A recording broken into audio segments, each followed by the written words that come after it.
Ok, je vais te montrer, je vais te prouver que je suis l'envoyé de Dieu, que je suis le fer de Dieu, que je suis la flèche de Dieu, que je suis l'agent d'exécution des paroles de Dieu. Il dit, ce n'est pas difficile. Faire maintenant rassembler tout Israël auprès de moi à la montagne du Carmel, ainsi que les 450 prophètes de Baal et les 400 prophètes d'Astarté qui mangent à la table de Jézabel.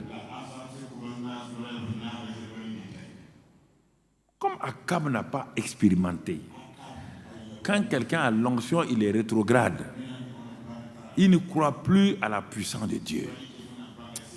C'est dommage. Il y a des chrétiens qui sont devenus naturels.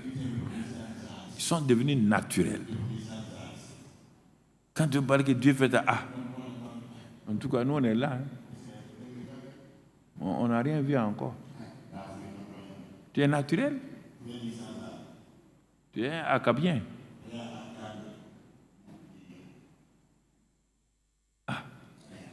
Mais si c'est ça, pourquoi on n'a rien vu?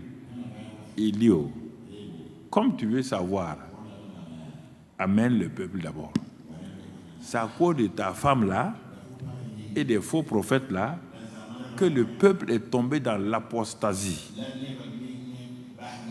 C'est à toi d'appeler le peuple là pour venir ici et je vais les ramener à leur Dieu. Parce qu'ils ne sont pas réconciliés avec Dieu. Dieu m'a dit de venir, que lui va ouvrir le ciel. Mais si moi j'ouvre le ciel là maintenant, devant toi seul, la gloire ne viendra pas à Dieu. Personne ne saura que Dieu est réel. Il y a des moments où Dieu vous amène dans des confrontations pour qu'il puisse glorifier son nom. Il y a des moments où Dieu veut vous révéler que lui, il est Dieu, qu'il est Dieu. Et parfois, vous ne laissez pas Dieu se glorifier.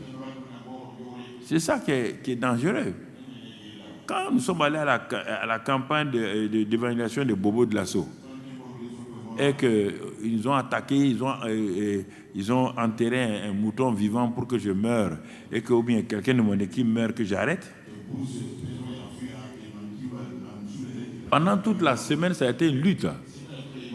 Ils font ça, moi je ris. Ils ont envoyé la pluie, ils ont dit qu'ils vont envoyer en pluie, il n'y a pas la saison sèche. Ils ont envoyé saison pluie. La pluie est venue. J'ai dit aux gens, il va pleuvoir partout, sauf au stade là-haut. Et c'est ça qui s'est passé. Ils n'ont pas baissé les bras. Ils ont continué. On est venu me dire qu'ils vont sortir demain leur fétiche chose là. Une femme qui doit sortir toute nue. Quand elle sort là, et on peut pas. Si elle sort toute nue là, il dit ok, faut même pas qu'elle sorte toute nue. Et elle est sortie. C'est ce soir là que Dieu a fait des merveilles. Des paralytiques ont marché, tout. Des gens ont été sauvés.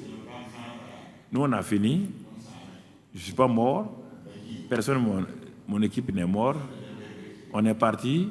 Le lendemain, le fils unique de cette femme-là, qui est sorti, le fétiche là, est mort brusquement à Bobo.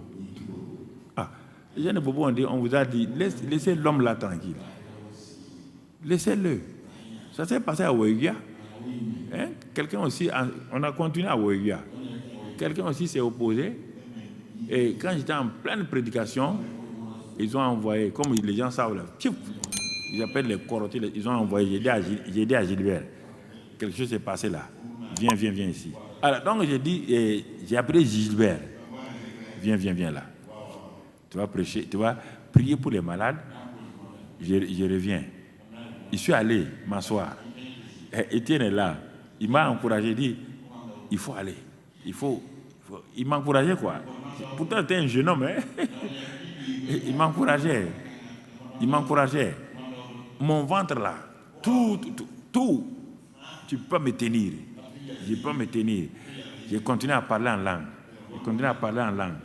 Gilbert a continué la prédication. D'un seul coup, Dieu m'a libéré. Je suis revenu pour parler. Mais j'ai dit publiquement, c'est lui qui a fait ça. Population de Ouévia, attendez dans quelques jours. Vous allez voir ce qui va se passer. La suite, et même, c'est eux qui sont venus me raconter. Même chose à Kongoussi. Le ciel a été envahi la nuit là par des oiseaux. Des oiseaux au-dessus de la campagne. Et la population riait. Ils savent de quoi il s'agit. J'ai dit, mais des oiseaux qui vont empêcher le Saint-Esprit d'agir, frères et sœurs, il y a plein de choses comme ça. Il faut avoir le courage d'affronter. Si vous n'affrontez pas là, vous diminuez le nom et la gloire de Jésus.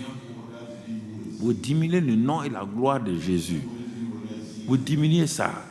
Vous n'avez pas obéi. C'est pourquoi vous avez peur. Pourquoi vous avez peur? Il a dit, prenez courage. Je suis avec vous. Ma présence vous accompagne.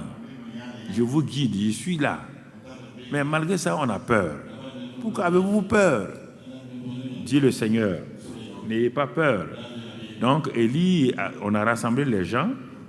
Et Élie a dit aux gens, il s'approchait de tout le peuple là, et dit, jusqu'à quand clocherez-vous des deux côtés? Si l'Éternel est Dieu, allez après lui. Si c'est Baal, allez après lui. Le peuple ne lui répondit rien. Ils sont dans la confusion. Ils ne savent plus. Oui, Dieu. Jésus. Mais où est Jésus? Parce qu'ils sont dans la confusion. C'est pourquoi Élie est venu restaurer la gloire de Dieu. Votre obéissance doit restaurer votre obéissance. Ce n'est pas pour vous. Tout le temps, vous êtes centré sur vous-même.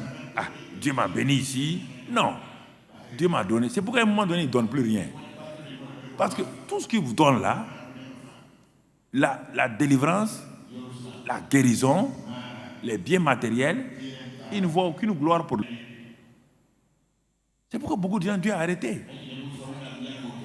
Il a fermé le robinet de la bénédiction. Je vous dis la vérité. Et regardez votre vie. L'école de l'obéissance, examinez attentivement. Vous allez voir qu'il y a plein de choses que vous faites là qui empêchent la main de Dieu d'agir. Et c'est normal. Le peuple ne répondit pas. Un peuple qui appartient à Dieu. C'est Dieu qui les a amenés à Canaan. On leur demande si l'Éternel est Dieu ou si c'est Baal. À cause de la présence d'Akab et de Jézabel et des faux prophètes là, ils ne parlent pas. Ils ne répondent pas. Ils ne répondent pas. Bon, Élie dit OK. Tout le reste, vous connaissez. Bon, s'il en est ainsi, et comme vous doutez là, que Dieu est Dieu, vous allez nous donner, on va faire une expérience, une confrontation spirituelle. Vous donnez aux prophètes là des taureaux. Ils vont le préparer, ils vont invoquer leur Dieu, mais ils ne vont pas mettre du feu sur l'autel là. Vous voyez? Le Dieu qui va répondre par le feu là, c'est lui le vrai Dieu.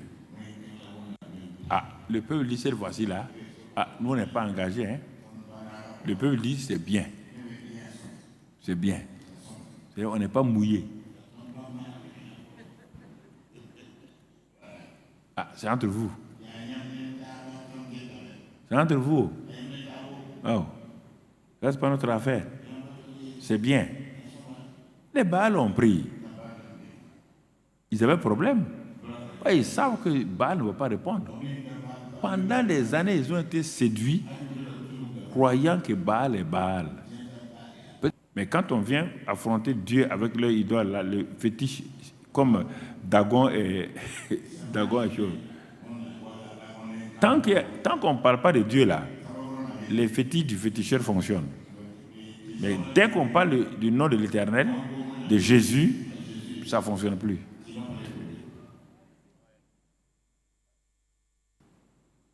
Quand ils ont fait, ils ont crié, ni bruit, rien, ni voix, jusqu'à 13h.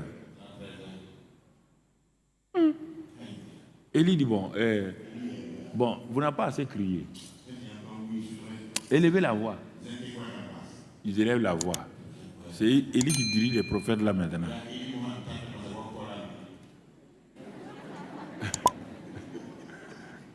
Après, il leur dit, non, vous savez, moi j'ai regardé là, il est 13h. Baal doit dormir, faire la sieste. Si vous criez, comme il est vieux là, criez plus fort. Ils ont crié, ils ont sauté, rien. Bon, Élie dit, vous avez fini? Il dit, non, on a fini. Est-ce que Baal est Dieu? Ah, eux ne me répondent pas. Il dit, bon, ok. Il dit au peuple, vous avez vu maintenant, approchez-vous de moi. Aïe, les gens sont venus. C'est ça qu'on attendait. Ah. Quel féticheur vous allez convaincre de laisser son fétiche? Simon le magicien, sans parole, a laissé ses fétiches, a ramassé ses fétiches, venir donner au jeune Philippe là. Il avait la puissance de Jésus. On n'a pas besoin de parler seulement. Ils vont ramasser pour venir donner. Jésus est mort pour eux. Ne les condamnez pas. Jésus est mort pour eux. Il ne faut pas les condamner.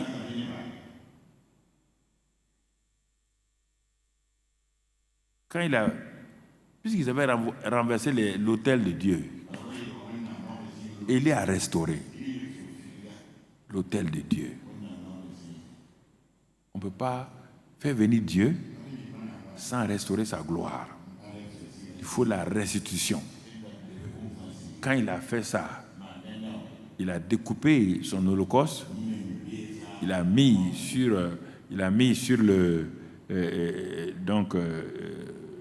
le bois là, il a invoqué Dieu seulement. Mais pour être sûr là, comme il est 13h, il dit les gens vont penser que c'est la chaleur là qui a amené le feu. Il a dit de remplir et d'arroser ça. Ils ont tellement arrosé que l'eau coulait à terre. Ah là, il n'y a pas de mensonge, il n'y a pas de séduction. Et il invoqua l'Éternel. Dieu a dit de venir. Il y a un obstacle. Il faut qu'on enlève l'obstacle, d'accord? C'est la pluie qui va venir là. Ils vont attribuer ça à Baal.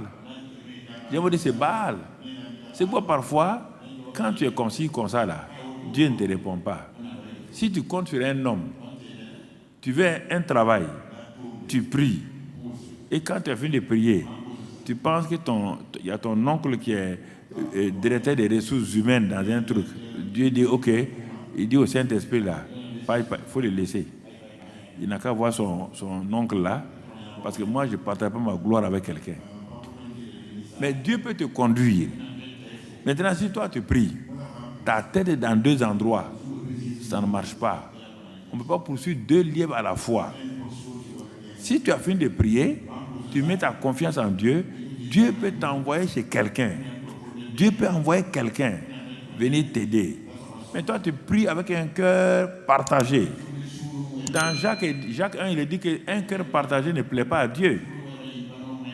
Si ça ne marche pas, il y a le commerçant du quartier là. Je vais aller prendre dette là-bas pour nourrir. Dieu dit, bon, vaut mieux aller voir Lagui Boukari. Va prendre, c'est mieux pour toi. Quand tu auras l'argent, tu vas payer. Ce n'est pas un péché. Va prendre. Ce n'est pas un péché. Mais tu ne vas pas expérimenter le surnaturel. Tu ne vas pas expérimenter la provision surnaturelle. Voilà.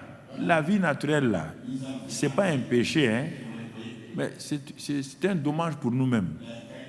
On est des chrétiens, on est sauvés, mais on vit naturellement. On ne voit jamais la gloire de Dieu, on ne voit jamais la puissance de Dieu dans notre vie personnelle.